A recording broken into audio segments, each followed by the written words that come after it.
has been our biggest issue with Chinese cars so far? Let's be frank. It has been probably the fuel consumption. That's been sort of our biggest gripe for a lot of the cars. The fuel consumptions have been too high. Well, Chery answered that and went, you know what, we've got you. We'll bring a hybrid in for you. And so that's exactly what they've done to the Tiggo Cross. They've added a hybrid model.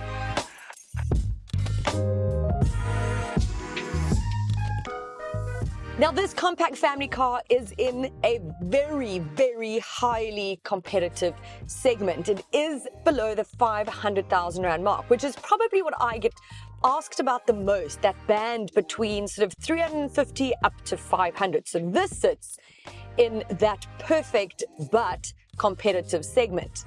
There are two derivatives available with the hybrid.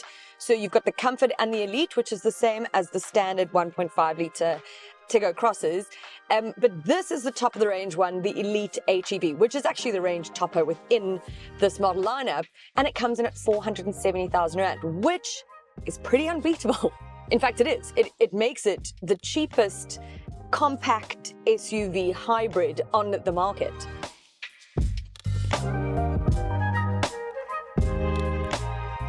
I find this car to feel quite well built and quite premium inside. You've got these 10.25-inch touchscreens that really look the part.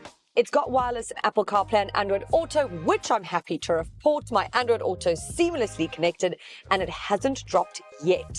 It's also got dual zone climate control. It's got a 360-degree camera. This has got an electric sunroof. This has got ambient lighting, a 6-speaker sound system. It's even got heated seats. It's also got semi-autonomous driving assistance systems. It's got 7 airbags. It's also got a very cool traffic alert system for the rear passengers. If they open their doors and there's traffic or a car coming, it will alert them to it.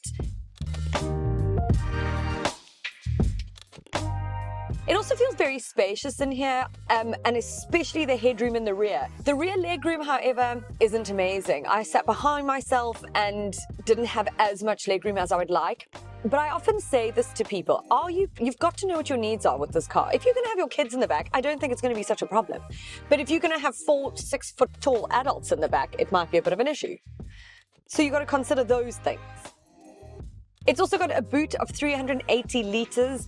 So now the closest sort of competitors are something like the Haval Juliet Pro, which is HEV, and Toyota Corolla Cross, also hybrid. So they are more expensive. The Corolla Cross is a bigger car, so it's got a much bigger boot.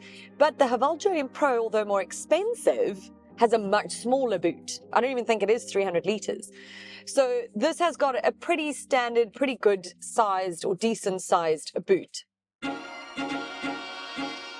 So the biggest thing is the powertrain, of course, right?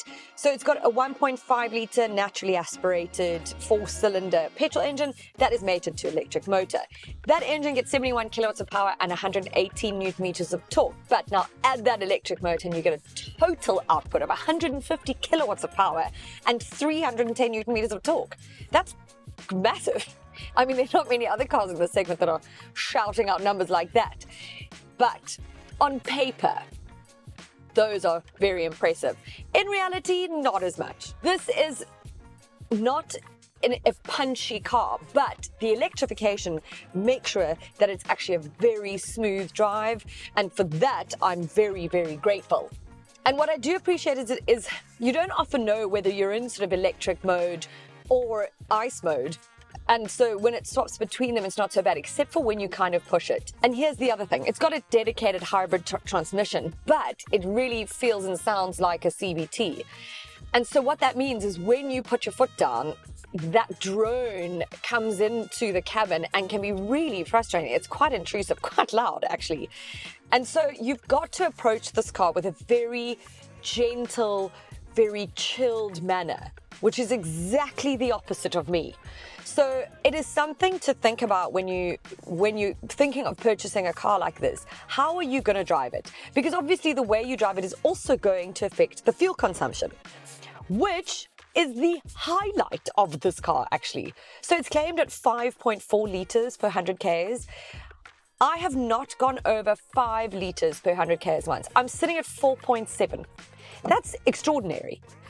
And obviously this, you don't plug this in, it's a standard hybrid, so it sort of recharges with its regenerative braking, which has also not been intrusive at all. There's settings and stuff, I have not even noticed it, and I've got enough EV mode. This combination works, and it works really well.